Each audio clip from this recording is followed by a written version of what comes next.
Hello students, I hope you all are fine and safe at your homes.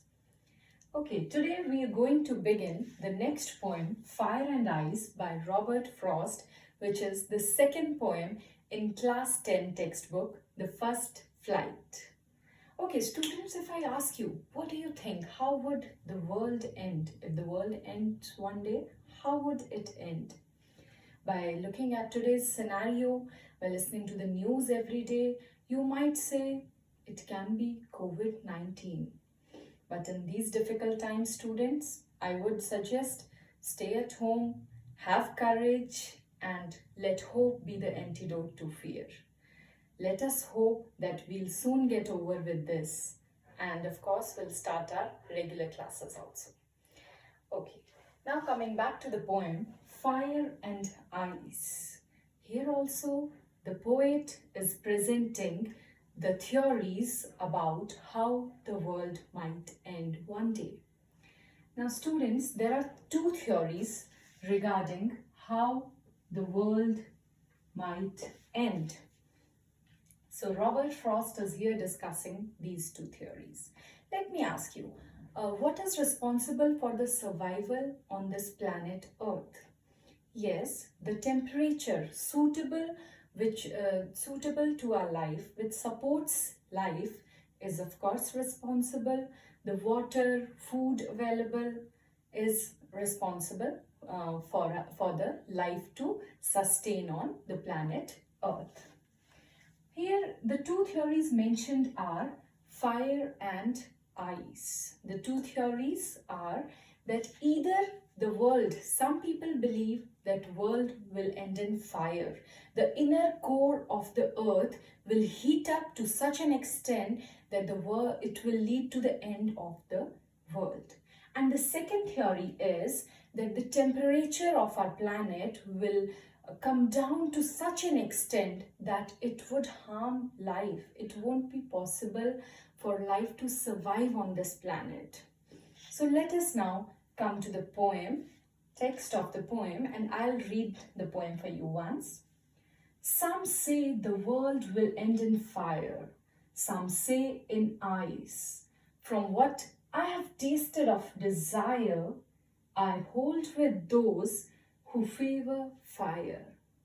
But if it had to perish twice, I think I know enough of hate to say that for destruction, ice is also great and would suffice.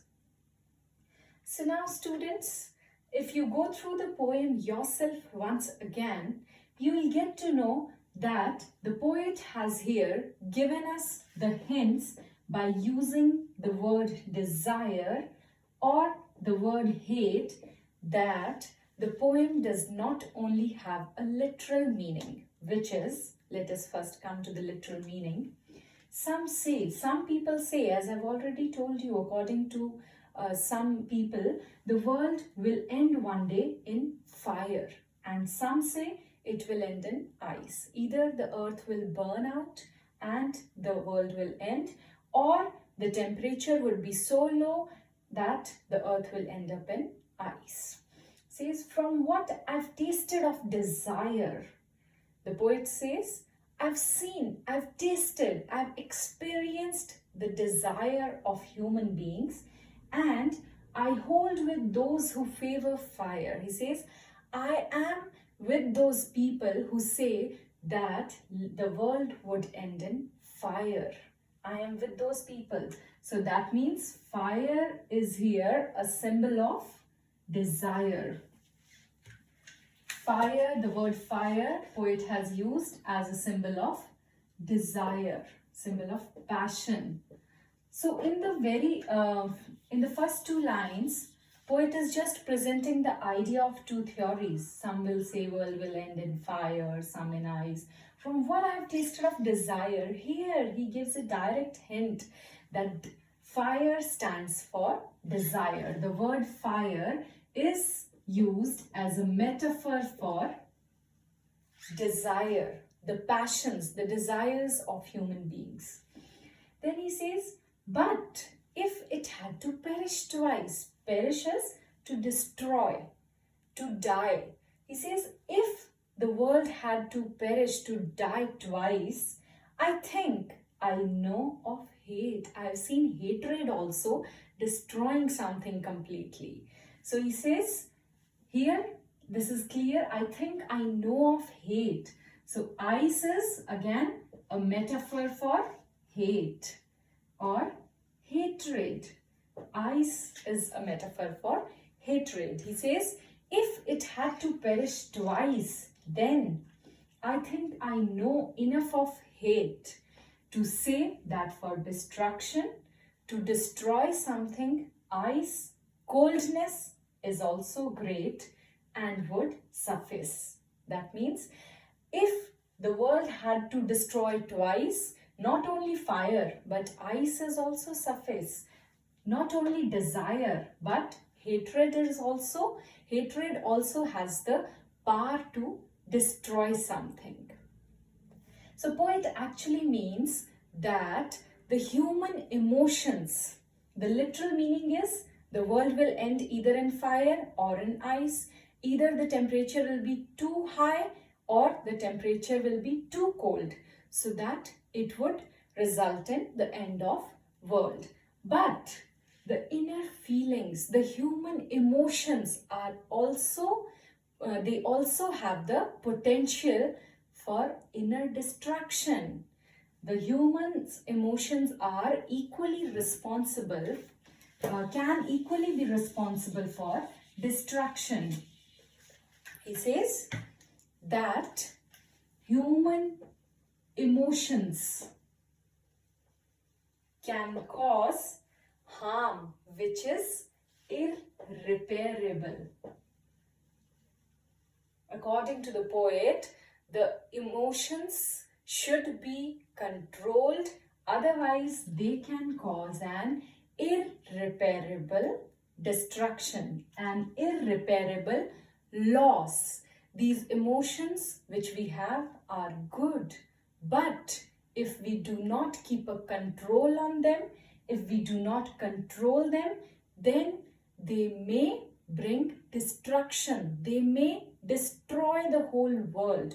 Human emotions, if not controlled to an extent, they will harm everything. They'll destroy everything. Let us take fire first. The emotion of desire, of passion. Desiring something is good. Working for the desire is good. Having some passion is good.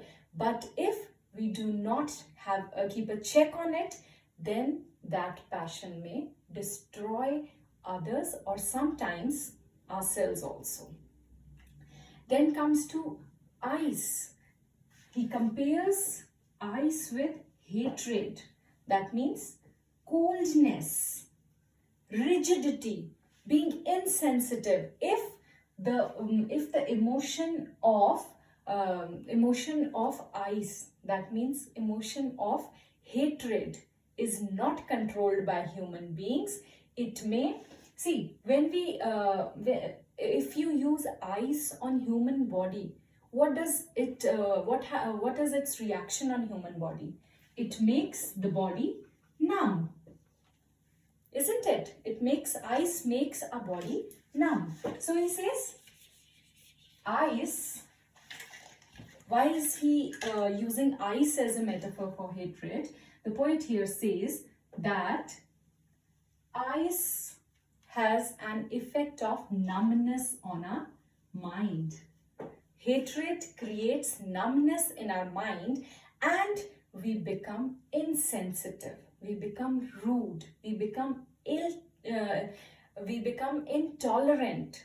So the values of tolerance and being sensitive are very important for the survival of human life. If we do not control these emotions, according to the poet, we will be on the verge of chaos and the world might end because of our own emotions. So now I think the lesson from the poem is absolutely clear to you all.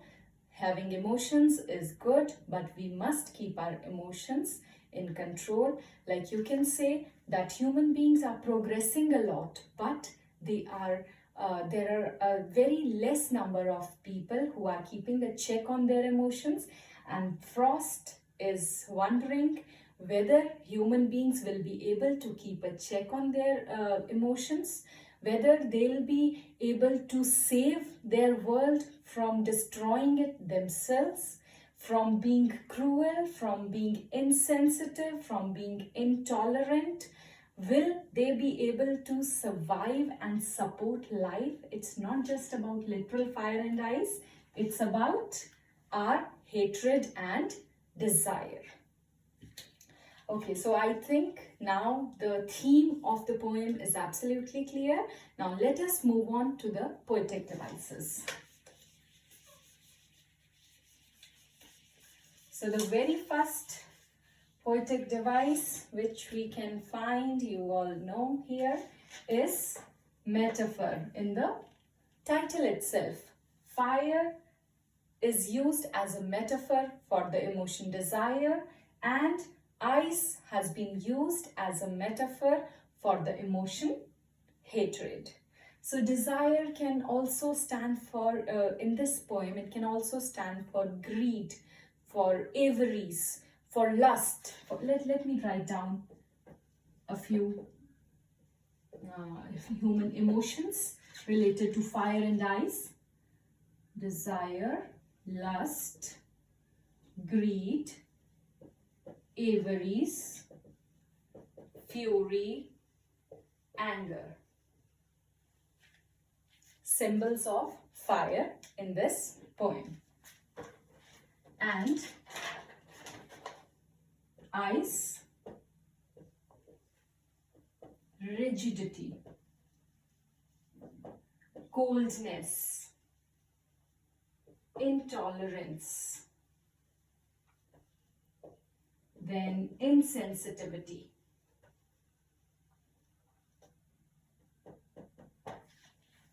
Not keeping a check on emotion leads to these consequences, which may bring the end of the world. Okay, now coming to poetic devices.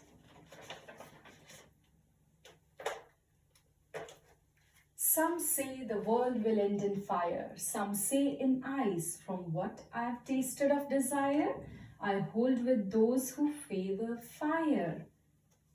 F sound repeated, favor fire. But if it had to perish twice, I think I know enough of it to say that for destruction, ice is also great and would suffice. Any other? Yes. World will. So these two are examples of, I hope you all know, this is an example of alliteration. Consonant sounds repeated in the beginning of adjacent or closely related words. Next is an example of I hold with those who favor fire. O sound repeated, vowel sound repeated in between the words. That is an example of assonance. Then let me tell you another poetic device. Some say the world will end in fire, some say in ice. Did you notice the repetition here? So when a word or more than one words are repeated in the beginning of the line, the poetic device is anaphora. So this is an example of anaphora. Let us now revise which poetic devices did we find in this short poem giving a significant message. So first was alliteration. Second was assonance. And anaphora. And of course, metaphor is very much there. Okay. So with that, we are over with our poem, Fire and Ice. Try to do the questions based on it. And if you need help, I'll help you in my next lecture. Thank you. Have a nice day. Stay safe. Stay home.